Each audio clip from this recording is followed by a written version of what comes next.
जब इलेक्शन हुआ 2014 में, जब सरकार बनी पीडीपी और बीजेपी की, उस वक्त ये जो ऑर्डर हमारा था 14 का, एक सेकंड ज़रा बात प्लीज़ सुना करें, उस ऑर्डर को इल्तिबा में रखा गया क्योंकि हमने तो अप्रूव किया था, अप्रूवल दी थी कैबिनेट ने। अब ये इसमें क्रिएशन आनी थी, पोस्ट क्रिएट होने थे तो ये हॉस्पिटल शुरू हो जाते, लेकिन उस साल इलेक्शन हुए और इलेक्शन में हमारी सरकार नहीं आई बल्कि फयाज साहब की सरकार आई। जिस हमारा जो ऑर्डर था, जो हमारा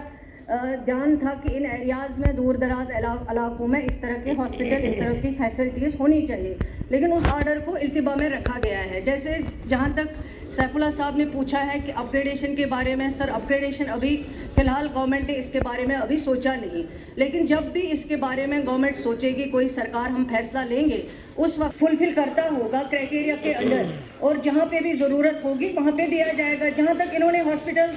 कुपवारा की बात की है, फिर कहा हिंदवारा में क्यों लिया, वो भी इन्हीं के टाइम पे हुआ है, उसको हिंदवारा लिया गया। अब जो भी पीछे हुआ उस पर मैं बात नहीं करूँगी, लेकिन मैं ऑनरेबल मेंबर को यकीन दिलाना चाहती हूँ कि अभी सरकार कोशिश कर रही है कि जो भी एग्जिस्टिंग हॉस्पिटल्स हैं उनको ज़्यादा से ज़्यादा मजबूत किया जाए, वहाँ पे इक्विपमेंट्स लगाए जाए, डॉक्टर्स ज़्यादा से ज़्यादा लगे। दूसरा जो इन्होंने बात की है फयाज साहब ने, इन्होंने कहा डिस्ट्रिक्ट हॉस्पिटल से ही दूर दराज इलाके जैसे टंगडार है, बाकी एरिया है, वहाँ से हॉस्पिटल से डॉक्टर भेजे जाते हैं, वहाँ से नहीं भेजे जाते हैं क्योंकि डॉक्टर्स को जब ऑर्डर निकाला जाता है उनको लगाया जाता है डिस्ट्रिक्ट हॉस्पिटल कुपवारा में। वो जब फिर वहाँ पे जब रैशनलाइजेशन होती है, उस रैशनलाइजेशन के अंदर जो है फिर बाकी एरियाज़ में भी हमारे लोग होते हैं, उनको भी ज़रूरत होती है डॉक्टर की, तो उसको उन दूर दराज इलाकों में इंटरनल एडजस्टमेंट पे भेजा जाता है ताकि हफ्ते में 1-2 बार, क्योंकि ये इलाके इतने दूर दराज है वहाँ पे मौसम की वजह से फिर रास्ता भी नहीं जाता है,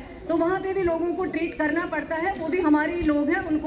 उनको भी देखना पड़ता है। लेकिन मैं फिर यकीन दिलाना चाहती हूँ इंशाल्लाह जो भी क्राइटेरिया के अंदर फॉर्मेलिटी फुलफिल करेगा तो ज़रूर वहाँ पे जब सरकार डिसीजन करेगी ज़्यादा से ज़्यादा बेहतर सहूलियत दी जाएगी। और इनके यहाँ ऑलरेडी 50 बेडेड हॉस्पिटल जो है अंडर कंस्ट्रक्शन है, वो मैंने सवाल में जवाब दिया है, वो उस हॉस्पिटल को दी जाएगी। शुक्रिया।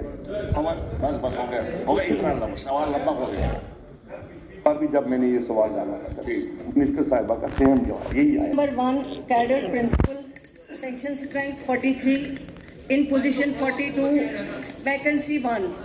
नंबर 2 जाडियो 11